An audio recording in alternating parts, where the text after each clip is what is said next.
우리 한 목소리로 읽겠습니다. 데살로니가 후서 1장 3절과 4절 시작.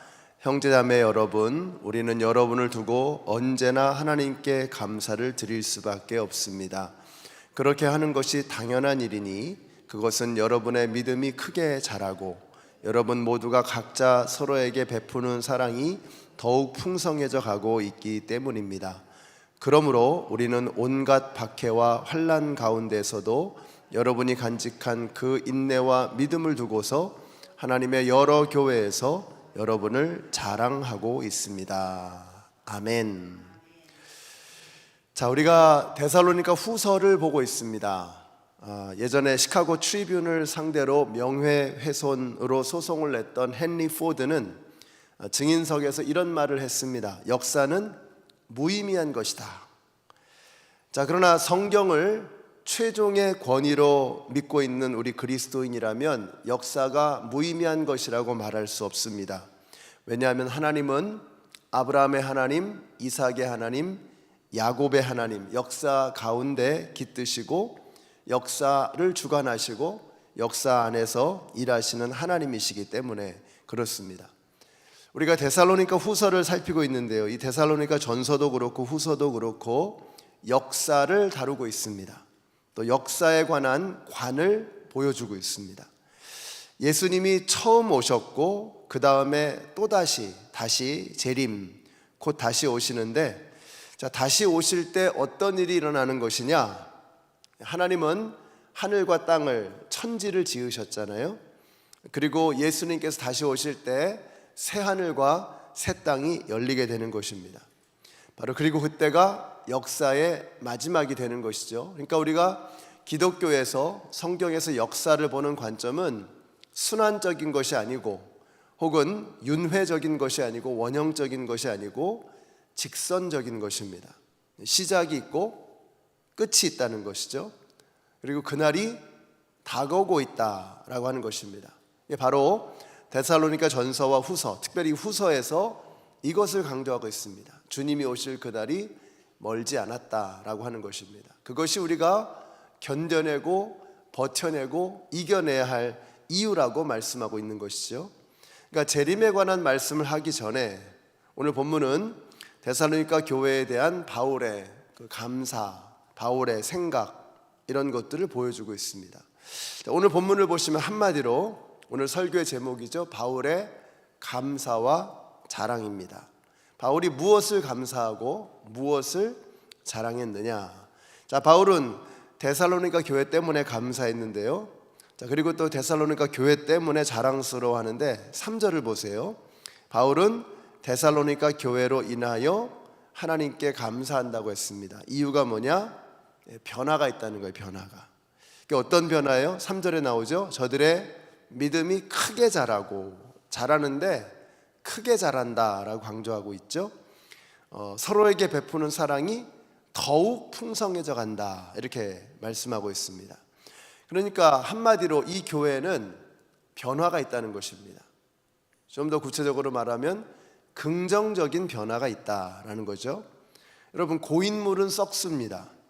교회에도 변화가 있어야 합니다. 교회에 변화가 있어야 하는 것이고 변화가 안 되면 교회는 어려워지는 것이죠.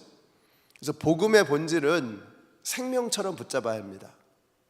그래서 변화가 있어야 하지만 그 본질이 변질되어서는 안 되는 거죠. 본질은 생명처럼 붙잡아야 됩니다. 그 본질이 뭐예요? 예수 그리스도는 생명이시다. 천하인간의 구원을 얻을 만한 다른 이름을 우리에게 주신 일이 없다. 아들이 있는 자에게는 생명이 있고 하나님의 아들이 없는 자에게는 생명이 없느니라. 주 예수를 믿으라. 그리하면 너와 내 집이 구원을 얻으리라. 복음의 본질, 이건 우리가 생명처럼 붙잡아야 합니다.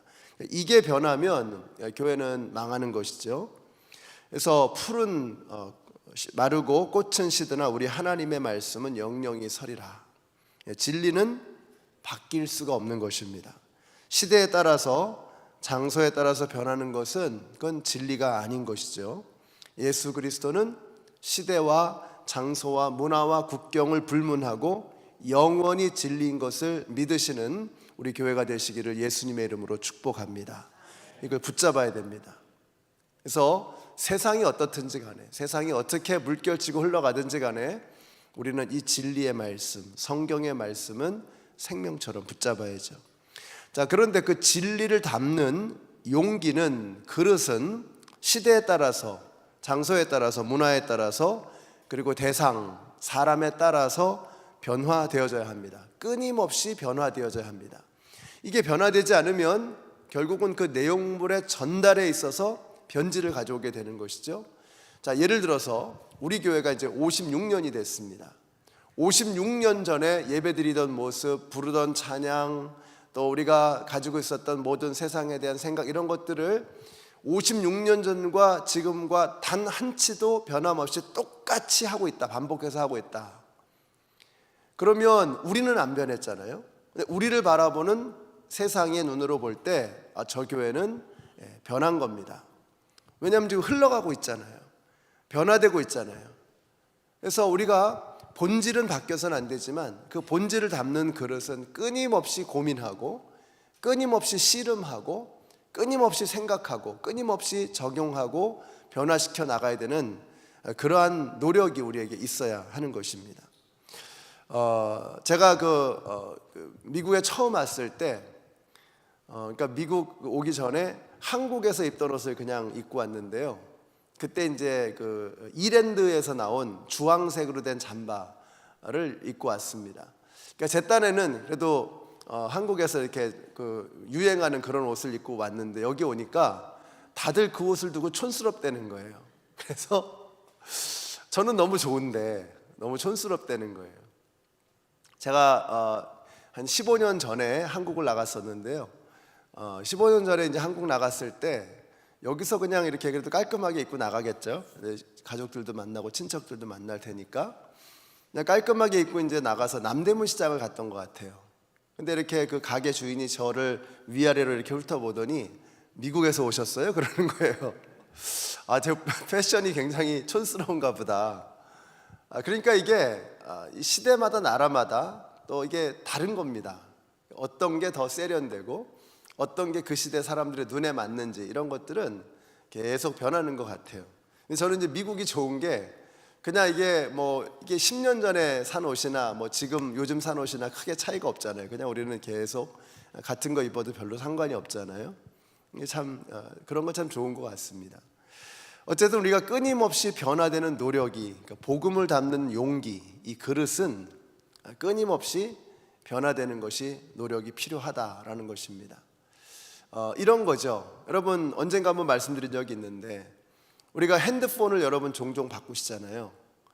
그럼 이제 핸드폰을 바꿀 때 이게 쓸 수 없어서 바꾸는 일은 별로 없습니다. 고장나서 망가져서 어쩔 수 없이 바꾸는 경우도 있지만, 그러나 쓸만한데도 이제 바꾸죠. 회사에서는 삼성이나 아이폰이나 계속 1년이면 1년, 2년이면 2년마다 이렇게 주기적으로 계속 이게 바꿔나갑니다. 모델도 바꾸고 기능도 바꾸고 합니다.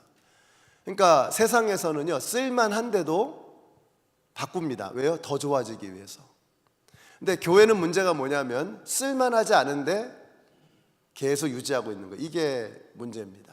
더 이상 워킹하지 않는데, 더 이상 듣지 않는데 그걸 계속 붙잡고 있는 우리 교회의 모습을 보게 됩니다. 그래서 저는 우리 교회가 이걸 좀 잘 분별할 수 있는 영적인 분별력이 있으면 참 좋겠습니다. 복음의 본질은 그 누구보다도, 그 어느 때보다도 우리가 선명하게 주님이 오시는 그날까지 분명하게 붙잡아야죠. 유일한 생명의 길 되시는, 천하 인간의 구원을 얻을 만한 다른 이름을 주신 일이 없잖아요. 예수 그리스도만큼은 우리가 분명하게 담대하게 붙잡고 담대하게 전해야 합니다. 그 복음을 전하는 우리의 방식, 우리의 태도, 우리의 모습은 끊임없는 변화를 고민해야 됩니다. 그래야 효과적으로 예수 그리스도, 그 진리를, 복음을 선명하게 전달해낼 수가 있는 것입니다. 데살로니가 교회는 변화가 있었습니다. 긍정적인 변화.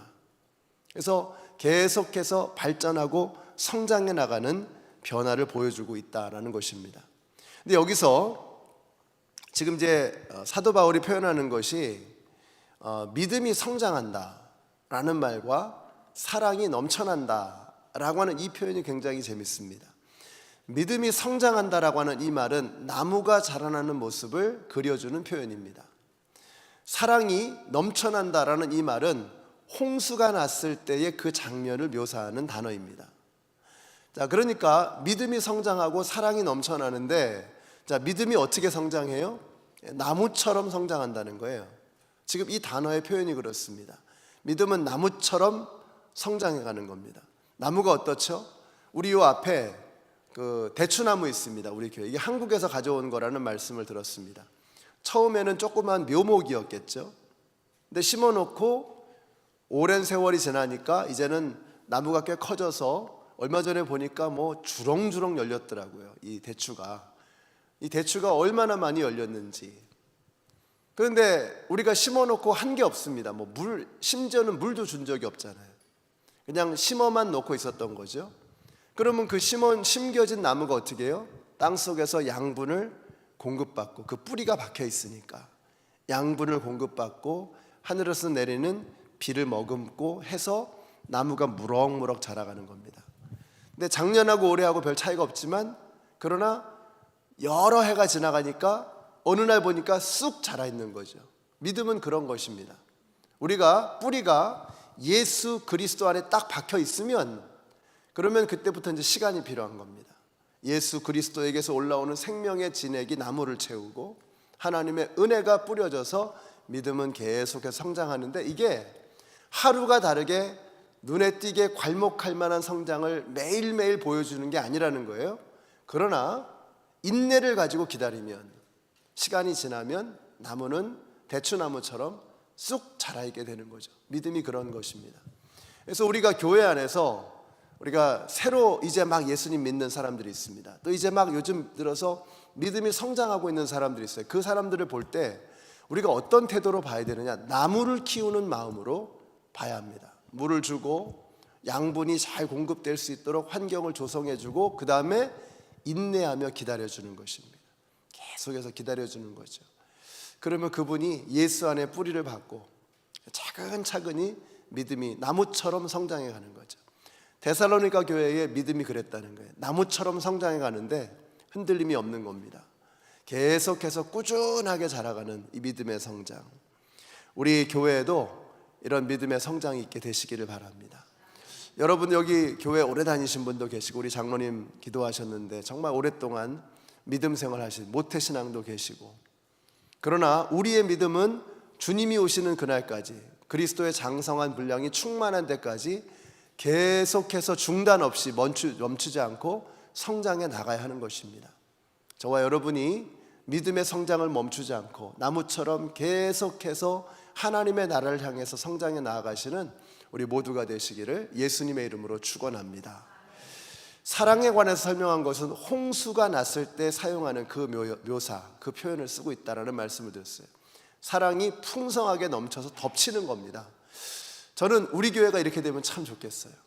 이 디트로이트를 향한 우리 교회의 그 사랑이 풍성하게 넘쳐나서 그냥 여기서만 우리가 그냥 샘물처럼 그냥 깨작깨작이 아니고, 우리의 믿음이 정말 풍성하게 넘쳐나서 우리 성도님들을 통해서 이 안에서 하나님께서 부어주시는 그 사랑과 은혜가 우리를 통해서 이 지역에 쫙 홍수처럼 퍼져나가는 그런 마음속의 그림을 그리게 됩니다. 우리가 그런 꿈을 꾸십시다.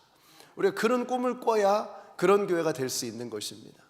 그러니까 여기에 대한 그림이 없으면 우리가 우리의 그 사랑을 가지고 이 지역을 변화시킬 방법이 없는 것이죠. 우리 안에 하나님이 풍성한 은혜를 부어주시고 그 넘쳐나는 은혜를 이 지역에 쫙 홍수처럼 뿌리는 거예요. 홍수처럼 넘쳐나게 하는 거예요. 그런 일들이 우리 교회를 통해서 일어나게 될 것을 예수님의 이름으로 축원합니다. 자, 그 다음에 이제 바울이 자랑을 해요. 어떤 자랑을 하느냐? 4절입니다. 같이 읽습니다. 4절 시작. 그러므로 우리는 온갖 박해와 환난 가운데서도 여러분이 간직한 그 인내와 믿음을 두고서 하나님의 여러 교회에서 여러분을 자랑하고 있습니다. 그러니까 바울이 데살로니가 교회를 굉장히 자랑스럽게 생각하는 겁니다. 근데 뭐가 자랑스러운 것이냐? 견뎌내는 모습이 너무 기특하다는 거예요. 온갖 박해와 환난 가운데서도 여러분이 간직한 그 인내와 믿음, 이게 흔들림이 없다는 거예요. 어떤 환난, 어떤 박해, 어떤 문제 앞에서도 저들의 믿음, 그들의 인내는 흔들림이 없다는 것입니다. 여러분, 우리가 이 험난한 시대에 마지막 때가 가까울수록, 즉 우리는 말세 지말을 살고 있습니다. 말세의 끝에 살고 있어요. 말세는 예수님의 초림과 함께 시작이 되죠. 그리고 예수님의 재림과 함께 완성이 되는 것입니다. 이게 말세죠. 근데 우리가 말세 지말, 말세의 끝에 살고 있다는 거예요. 지금 주님 오실 날이 정말 얼마 남지 않았다는 거예요. 이 말세의 중요한 현상이 뭐냐면 사람들이 사랑을 잃어버리고 이기심으로 가득하게 되고 자기밖에는 모르는 겁니다. 코로나가 그걸 더욱더 증폭시켰죠. 그 속도를. 그러니까 자기밖에는 모르고 자기의 이고에 가득해서 살아가는 그런 현상이 오늘날 이 시대에 더욱더 급증하고 있는 것이죠. 이 말세 지말에 우리가 어떻게 살아갈 것인가. 우리가 지금 2000년 전에 초대교회처럼 온갖 박해와 온갖 환난, 이런 어려움을 겪는 건 아니지만 교회를 공격하는 수많은 공격들이 있습니다. 지금 미국 안에서도 얼마나 많은 공격이, 얼마나 비열한, 얼마나 치사한, 얼마나 교묘한 사탄 마귀의 공격이 있는지 모릅니다. 교회를 바스러뜨리고 있습니다. 그 중에 하나가 지금 좀 변화되는 이 코로나로 인해서 생겨나는 여러 가지 상황들, 교회가 세상의 지탄을 받고 또 사람들이 점점 모이기를 힘쓰는 것이 아니라 점점 패하는 그런 상황이 되어져 가고 있습니다. 이런 상황 속에서 우리가 이것을 어떻게 견뎌내야 하는, 이걸 견뎌내야 한다는 거예요. 이걸 이겨내야 한다는 거예요. 바울은 그것을 자랑하고 있습니다. 데살로니가 교회가 어떤 문제가 있을지라도, 어떤 핍박과 환난이 있을지라도 너희들은 견뎌내는구나. 이게 바울이 너무나 데살로니가 교회를 자랑스럽게 생각했던 이유라는 것이죠. 우리 주님께서 우리 교회를 보실 때 우리 교회가 코로나를 멋지게 극복해내고 뿐만 아니라 코로나 이전보다 더욱더 뜨겁게 왕성하게 움츠러들었다가 개구리처럼 말이죠, 다리를 착 오므리고 있다가 코로나가 끝나면서 팍 튀어나가는 100m 달리기를 하는 선수들이 탁 쭈그리고 앉아서 요이 땅 하면서, 일본 말인가요? 출발하면서 팍 총알처럼 튀어나가는 것처럼 코로나라고 하는 그 기간 동안이 우리를 힘들게 하고 우리를 움츠러들게 했지만, 그러나 개구리처럼 튀어나가는 겁니다. 화살처럼 뻗어나가는 것입니다. 그런 교회에 대한 그림을 우리가 함께 그릴 수 있으면 참 좋겠습니다. 데살로니가 교회가 그랬다는 거예요. 환난이 있고 박해가 있지만 그런 환경 속에서, 그런 상황 속에서 사랑이 홍수처럼 번져나가고, 그런 어려움 속에서도 나무가 뿌리를 막은 것처럼 그렇게 무럭무럭 자라가는 그런 교회 모습이 데살로니가의 교회였다는 것입니다. 핑계 댈 것이 아니라 때가 이렇다고, 세대가 바뀌었다고. 여러분, 세대가 바뀐 것은 모양이 바뀐 것이지 저는 본질적으로 변했다고 생각하지 않습니다. 그 증거가 어제 저녁이었던 것 같아요. 어제 저녁에 보니까 저는 참 좋았던 게 뭐냐면, 어르신들 세대에서부터 가장 젊은 헵시바에 이르기까지 모든 여성들 다 나와가지고 같은 마음으로 한결같이 찬양하고 같은 모습으로 같이 기뻐하면서 그렇게 한자리에서 어우러졌다는 사실을 보면서, 세대가 변해서 달라진 것이 있지만 그러나 중심은 우리가 같은 중심을 공유하고 있구나, 변질되지 않았구나 하는 그런 마음이 들었던 거예요. 우리 교회가 그런 교회가 되시기를 바랍니다. 여러분, 2000년 전에 교회가 겪었던 박해와 환난이 있습니다. 그리고 오늘날 이 시대에 우리가 겪는 박해와 환난도 있습니다. 다른 종류의 어려움이겠죠. 그러나 그때나 지금이나 교회하기 어려운 건 마찬가지입니다. 신앙생활하기 어려운 것은 그때나 지금이나 똑같이 어렵습니다. 핑계가 돼서는 안 되겠죠. 그럼에도 불구하고 우리 주님께서 우리를 자랑하시고 주님께서 우리를 보면서 기뻐하실 수 있는 그런 교회를 세워나가시는 우리 교회가 되시기를 예수님의 이름으로 축원합니다. 기도하겠습니다. 우리 같이 한번 기도하실 때, 주님, 우리 교회가 박해와 환난과 핍박 속에서도, 세상 사람들이 말하는 그런 어떤 어려움 속에서도 주님, 우리 교회는 계속해서 하나님의 자랑거리가 되게 하여 주시옵소서. 56년 전에 주님께서 이 교회를 세우셨을 때에 이 교회로 인해서 얼마나 기뻐하셨을까. 56년이 지난 지금 오늘 이 날에도 이 시간에도 하나님께서 기뻐하시고 자랑스러워하실 만한 주님 그런 교회가 되게 하여 주시옵소서. 내일 주일 예배를 위해서 기도해 주시고요. 특별히 내일은 네팔 파송 예배가 됩니다. 우리 네팔에 가는 선교팀을 파송하게 되는데 하나님 저들과 함께 하셔서 저들이 성령으로 충만하게 하시고 하나님 나라의 기쁨으로 감격하여 달려가게 하여 주시옵소서. 저들을 보호하여 주시옵소서. 우리 합심해서 우리 통성으로 기도하겠습니다. 아버지 하나님 감사합니다. 하나님께서 저희 교회를 사랑하셔서 우리 교회를 지난 56년 동안 신실하게 지켜주시고 은혜를 베풀어 주시니 너무나 감사합니다. 하나님 우리 교회가 복음의 본질이 바뀌지 않는 우리 교회가 되게 하여 주시옵소서. 아버지 하나님 우리 교회는 예수 그리스도의 깊이 뿌리를 받고 이 땅에 복음을 증거하는 하나님의 자랑스러운 교회가 되어지기를 원합니다. 아버지 하나님 우리가 이 본질이 변화되어서는 교회가 무너질 수밖에 없음을 고백합니다. 본질이 바뀌지 않고 언제나 든든한 바위와 같은 예수 그리스도 그 반석 위에 믿음의 고백 위에 우리 교회가 분명하게 서게 하여 주시옵소서. 세상이 많이 변화되고 있습니다. 그 변화되어지는 세상 속에서 우리가 어떻게 하면 복음을 효과적으로 더욱더 능력 있게 증거하고 전달할 것인가를 끊임없이 고민하는 우리 교회가 되어지게 하여 주시기를 간절히 원합니다. 예전과는 다르게 많은 아버지 하나님 수많은 유혹들이 있고 우리 사람들의 마음을 침체하게 하고 자기를 사랑하고 자기밖에는 모르는 이기심에 사로잡히는 그런 시대가 되어져 버리고 말았습니다. 그러나 복음은 여전히 동일하게 강력한 생명의 유일한 길임을 믿습니다. 아버지 하나님 우리가 복음을 담대하게 증거하되 효과적으로 지혜롭게 사람들의 마음에 와닿는 방법으로 증거할 수 있는 우리 교회가 될 수 있도록 하나님 역사하여 주시옵소서.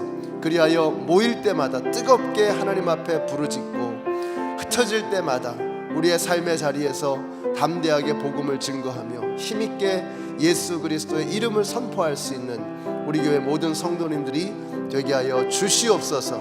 이제 네팔 단기 선교팀이 이제 선교지로 가게 됩니다. 아버지 하나님 그곳에서 아버지 하나님 복음을 증거할 때에 네팔 사람들에게 꼭 필요한 생명의 말씀이 들려지게 하여 주시옵소서. 네팔 선교팀의 기도의 제목처럼 이제 아버지 하나님 그들이 하는 그 선교가 우리 선교팀의 선교가 아니라 하나님의 선교가 되어질 수 있도록 하나님이 주관하시고 하나님이 역사하시고 하나님이 이끌어 주시는 선교 사역이 될 수 있도록 하나님 인도하여 주시기를 간절히 원합니다.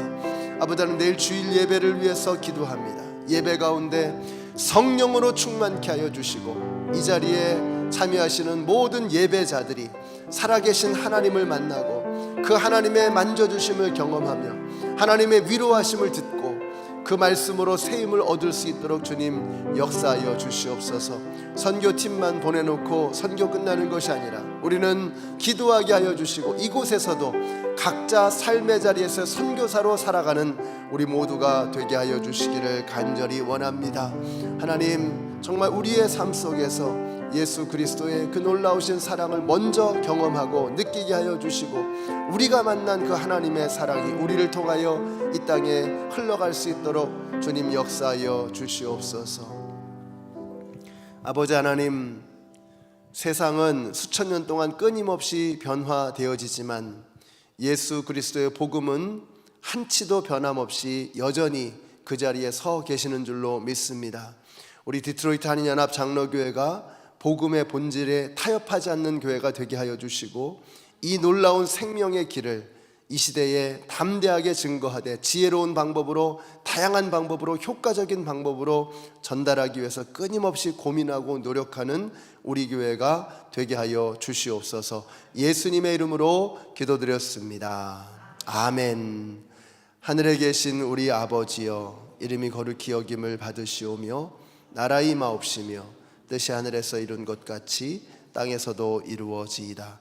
오늘날 우리에게 일용할 양식을 주옵시고 우리가 우리에게 죄 지은 자를 사하여 준 것 같이 우리 죄를 사하여 주옵시고 우리를 시험에 들게 하지 마옵시고 다만 악에서 구하옵소서.